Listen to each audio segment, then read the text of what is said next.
പശ്ചിമേഷ്യയിൽ യുദ്ധം അതിന്റെ സകല നിയന്ത്രണങ്ങളും ലംഘിച്ച് മുന്നേറിക്കൊണ്ടിരിക്കെ ലോകത്തെ ആകെ മുൾമുനയിൽ നിർത്തിക്കൊണ്ട് അമേരിക്കൻ വിദേശകാര്യ മന്ത്രാലയം പുറപ്പെടുവിച്ച ആ അടിയന്തര സന്ദേശം ഒരു പ്രകമ്പനമായി പടരുകയാണ്. ഓടി രക്ഷപ്പെടും, ഉടനടി രാജ്യം വിടുക എന്ന ഭീതിജനകമായ ഈ ആഹ്വാനം കേവലം ഒരു മുന്നറിയിപ്പല്ല, മറിച്ച് വരാനിരിക്കുന്ന ഒരു മഹാദുരന്തത്തിന്റെ കൃത്യമായ സൂചനയാണെന്ന് നയതന്ത്ര വിദഗ്ധർ വിലയിരുത്തുന്നു. പശ്ചിമേഷ്യൻ രാജ്യങ്ങളിൽ കഴിയുന്ന തങ്ങളുടെ പൗരന്മാരോട് ലഭ്യമായ വിമാനങ്ങളിലോ മറ്റു മാർഗങ്ങളിലോ എത്രയും വേഗം സുരക്ഷിത സ്ഥാനങ്ങളിലേക്ക് മാറാനാണ് വാഷിംഗ്ടൺ ആവശ്യപ്പെട്ടിരിക്കുന്നത്. ഈ സന്ദേശം പുറത്തു വന്നതോടെ ആഗോളതലത്തിൽ തന്നെ യുദ്ധഭീതി അതിന്റെ പരകോടിയിലെത്തിയിരിക്കുകയാണ്. സാധാരണയായി ഇത്തരമൊരു ലീവ് നൗ നിർദ്ദേശം അമേരിക്ക നൽകാറുള്ളത് ഒരു വലിയ സൈനിക നീക്കത്തിന് തൊട്ടു മുൻപാണ്. നിമിഷങ്ങൾക്കുള്ളിൽ ആകാശം മിസൈലുകൾ കൊണ്ട് നിറയുമെന്നും നഗരങ്ങൾ കത്തിയെരിയുമെന്നും അമേരിക്കൻ രഹസ്യാന്വേഷണ ഏജൻസിയായ CIA മുൻകൂട്ടി കണ്ടിട്ടുണ്ടാകണം. ഈ വാർത്ത പരന്നതോടെ ലബനനിലെയും ഇറാഖിലെയും സിറിയയിലെയും വിമാനത്താവളങ്ങളിൽ മടങ്ങാൻ വെമ്പുന്ന വിദേശികളുടെ വൻ തിരക്കാണ് അനുഭവപ്പെടുന്നത്. തങ്ങളുടെ പൗരന്മാർ യുദ്ധമേഖലയിൽ കുടുങ്ങിപ്പോയാൽ അത് വലിയൊരു രാഷ്ട്രീയ ബാധ്യതയാകുമെന്നറിയാവുന്നതുകൊണ്ടാണ് അമേരിക്ക ഇത്തരമൊരു കടുത്ത തീരുമാനമെടുത്തത്. പശ്ചിമേഷ്യയിൽ ഇസ്രയേലും ഇറാനും തമ്മിലുള്ള നേരിട്ടുള്ള ഏറ്റുമുട്ടൽ ഏത് നിമിഷവും സംഭവിക്കാം എന്ന അവസ്ഥയാണ് ഇപ്പോൾ ഉള്ളത്. ഹിസ്ബുള്ളയുടെയും ഹൂത്തികളുടെയും ഭാഗത്തു നിന്നുള്ള പ്രത്യാക്രമണങ്ങൾ ഇസ്രയേലിനെ പ്രകോപിപ്പിച്ചു കഴിഞ്ഞു. ഇതിനെല്ലാം പിന്നിൽ പ്രവർത്തിക്കുന്ന ഇറാന്റെ തന്ത്രപ്രധാന കേന്ദ്രങ്ങൾ തകർക്കാൻ ഇസ്രയേൽ തയ്യാറെടുക്കുമ്പോൾ മറുവശത്ത് അമേരിക്കൻ യുദ്ധക്കപ്പലുകൾ ഗൾഫ് കടലിടുക്കിൽ അണിനിരന്നു കഴിഞ്ഞു. ഈ ഘട്ടത്തിൽ അമേരിക്കൻ പൗരന്മാർ ആ പ്രദേശങ്ങളിൽ തുടരുന്നത് വലിയ സുരക്ഷാ ഭീഷണിയാണ് ഉയർത്തുന്നത്. പ്രത്യേകിച്ചും അമേരിക്കൻ സ്ഥാപനങ്ങൾക്കും എംബസികൾക്കും നേരെ ആക്രമണമുണ്ടാകാൻ സാധ്യതയുള്ള സാഹചര്യത്തിൽ റൺ റൺ റൺ ഇമ്മീഡിയറ്റ്ലി എന്ന വാക്കുകൾ വെറുമൊരു അലങ്കാരമല്ല, മറിച്ച് മരണത്തിന്റെ ഗന്ധമുള്ള ഒരു യാഥാർത്ഥ്യമാണ്. മിഡിൽ ഈസ്റ്റിലെ സങ്കീർണമായ രാഷ്ട്രീയ സാഹചര്യത്തിൽ ഒരു ചെറിയ പിഴവ് പോലും വലിയൊരു വിനാശത്തിന് കാരണമാകും. ഇസ്രയേലിന്റെ ഭാഗത്തു നിന്നുള്ള വ്യോമാക്രമണങ്ങൾ ഏത് നിമിഷവും തുടങ്ങാമെന്ന റിപ്പോർട്ടുകൾ പെന്റഗണിൽ നിന്ന് പുറത്തു വരുന്നുണ്ട്. ഇതിനു മുൻപും പല യുദ്ധവേളകളിലും അമേരിക്ക ഇത്തരം മുന്നറിയിപ്പുകൾ നൽകിയിട്ടുണ്ടെങ്കിലും ഇത്തവണത്തെ സന്ദേശത്തിലെ തീവ്രത മുൻപത്തേക്കാൾ കൂടുതലാണ്. ഇത് വരാനിരിക്കുന്ന സംഘർഷത്തിന്റെ വ്യാപ്തി എത്രത്തോളമായിരിക്കും എന്നതിന്റെ സൂചനയാണ്. ലബനനിലെ ബെയ്റൂട്ട് വിമാനത്താവളത്തിൽ നിന്ന് ടിക്കറ്റുകൾ ലഭിക്കാതെ ആയിരക്കണക്കിന് ആളുകളാണ് വലയുന്നത്. പല രാജ്യങ്ങളും തങ്ങളുടെ പൗരന്മാരെ മാറ്റാൻ പ്രത്യേക വിമാനങ്ങൾ അയക്കാൻ തുടങ്ങിയിട്ടുണ്ട്.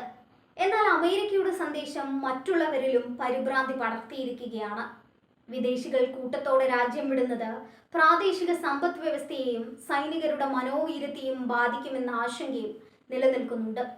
എന്നിരുന്നാലും പൗരന്മാരുടെ സുരക്ഷയ്ക്കാണ് പ്രഥമ പരിഗണനയെന്ന് ട്രംപ് ഭരണകൂടം ആവർത്തിക്കുന്നു.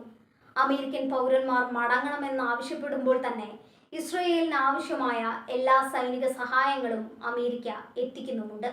ഇതൊരു വൈരുദ്ധ്യമായി തോന്നാമെങ്കിലും വലിയൊരു സൈനിക നീക്കത്തിന് കളമൊരുങ്ങുകയാണ് ഇതിലൂടെ സംഭവിക്കുന്നത്. പശ്ചിമേഷ്യയിലെ പല രാജ്യങ്ങളിലെയും സുരക്ഷാ സംവിധാനങ്ങൾ അതീവ ജാഗ്രതയിലാണ്. ഇറാൻ തങ്ങളുടെ ഭൂഗർഭ മിസൈൽ കേന്ദ്രങ്ങൾ സജ്ജമാക്കിയിട്ടുണ്ടെന്ന വാർത്തകൾ കൂടി പുറത്തു വരുന്നതോടെ ആശങ്ക ഇരട്ടിയാവുകയാണ്. യുദ്ധം പടിവാതിൽക്കൽ എത്തിയെന്നതിന്റെ കൃത്യമായ രേഖപ്പെടുത്തലായി ഈ അമേരിക്കൻ മുന്നറിയിപ്പിനെ കാണാം. ഈ പലായനം മേഖലയിലെ സാധാരണ ജനങ്ങൾക്കിടയിൽ വലിയൊരു അനിശ്ചിതത്വം സൃഷ്ടിച്ചിട്ടുണ്ട്. വിദേശികൾ പോയിക്കഴിഞ്ഞാൽ തങ്ങളുടെ അവസ്ഥ എന്താകുമെന്ന് അവിടുത്തെ ജനങ്ങൾ ഭയപ്പെടുന്നു. വൻ ശക്തികൾ തങ്ങളുടെ കരുത്തു തെളിയിക്കാൻ നടത്തുന്ന ഈ നീക്കങ്ങളിൽ ഇരയാകുന്നത് സാധാരണക്കാരാണ്. ഭക്ഷണത്തിനും മരുന്നിനുമായി ജനങ്ങൾ നെട്ടോട്ടമോടുകയാണ്. സൂപ്പർ മാർക്കറ്റുകളിലെ ഷെൽഫുകൾ കാലിയാകുന്നു. പെട്രോൾ പമ്പുകളിൽ കിലോമീറ്ററുകളോളം നീളുന്ന ക്യൂ ആണ് കാണാൻ കഴിയുന്നത്. ഒരു രാജ്യം യുദ്ധത്തിലേക്ക് കൂപ്പുകുത്തുമ്പോൾ അനുഭവപ്പെടുന്ന എല്ലാ ലക്ഷണങ്ങളും അവിടെ പ്രകടമാണ്. വാഷിംഗ്ടണിൽ നിന്നുള്ള ഈ വിറപ്പിക്കുന്ന സന്ദേശം റഷ്യയെയും ചൈനയെയും പ്രകോപിപ്പിച്ചിട്ടുണ്ട്. അമേരിക്ക യുദ്ധത്തിന് കോപ്പുകൂട്ടുകയാണെന്ന് അവർ ആരോപിക്കുന്നു.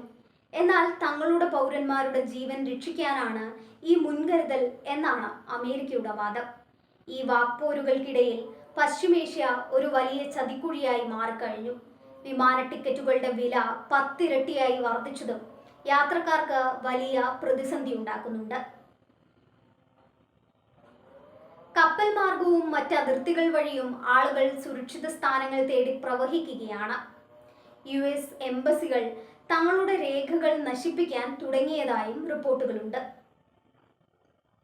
ഇത് രാജ്യം വിടാനുള്ള അവസാനഘട്ട തയ്യാറെടുപ്പാണ്. തങ്ങളുടെ രഹസ്യങ്ങൾ ശത്രുക്കളുടെ കൈകളിൽ എത്താതിരിക്കാനുള്ള ഈ നീക്കം സംഘർഷം എത്രത്തോളം ഗുരുതരമാണെന്ന് വ്യക്തമാക്കുന്നുണ്ട്. സമാധാന ചർച്ചകളെല്ലാം വഴിമുട്ടിയ സാഹചര്യത്തിൽ സൈനികമായ ഒരു പരിഹാരത്തിനാണ് അമേരിക്കയും ഇസ്രായേലും ശ്രമിക്കുന്നത്. ഈ വഴിയിൽ തടസ്സമായി നിൽക്കുന്ന എന്തിനേയും തകർക്കാൻ അവർ മടിക്കില്ലെന്ന സന്ദേശം കൂടി ഇതിലൂടെ ലോകത്തിന് ലഭിക്കുന്നു. പശ്ചിമേഷ്യയിലെ ആകാശം ഏത് നിമിഷവും കറുത്തിരള. അവിടെ നിന്ന് ഉയരുന്ന നിലവിളികൾ ലോകത്തിന്റെ ഉറക്കം കെടുത്താം. അമേരിക്കൻ പ്രസിഡന്റിന്റെ ഈ ഉത്തരവ് നടപ്പിലാക്കപ്പെട്ടു കഴിഞ്ഞാൽ പിന്നെ സംഭവിക്കാൻ പോകുന്നത് ചരിത്രത്തിൽ ഇതുവരെ കാണാത്ത തരത്തിലുള്ള ഒരു കടന്നാക്രമണമായിരിക്കും. ഈ നിമിഷം വരെ സമാധാനത്തിനായി പ്രാർത്ഥിച്ചിരുന്നവർ പോലും ഇപ്പോൾ തങ്ങളുടെ ജീവൻ രക്ഷിക്കാനുള്ള ഓട്ടത്തിലാണ്.